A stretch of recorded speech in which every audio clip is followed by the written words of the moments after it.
Bienvenue dans notre émission La puissance de la grâce.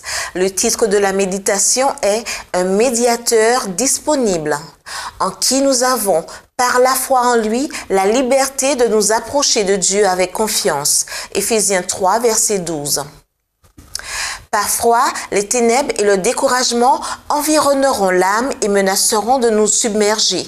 Mais nous ne devrions pas perdre confiance. Il nous faut garder les yeux fixés sur Jésus avec ou sans le sentiment de sa présence. Nous devrions chercher à remplir fidèlement chacun de nos devoirs et rester calmement au bénéfice des promesses de Dieu.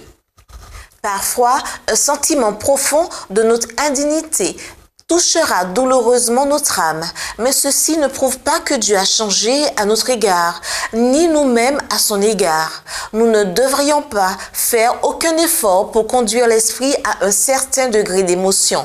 Nous ne pouvons pas ressentir aujourd'hui la paix et la joie que nous éprouvions hier, mais par la foi, nous pouvons saisir la main du Christ et nous confier en lui dans les ténèbres comme dans la lumière.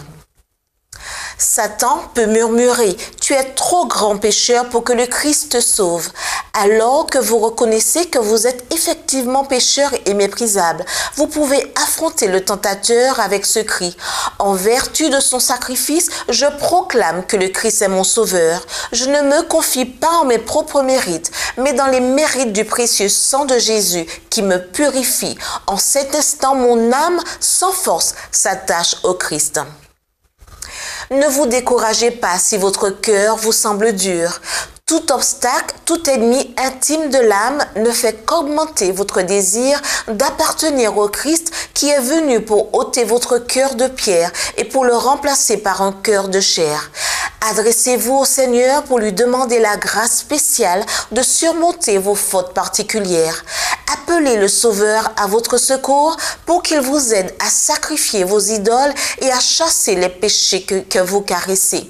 Regardez Jésus par la foi, debout devant le trône du Père, lui présentant ses mains percées, tandis qu'il plaide pour vous. Croyez que la force vous sera donnée par l'intermédiaire de notre Sauveur bien-aimé.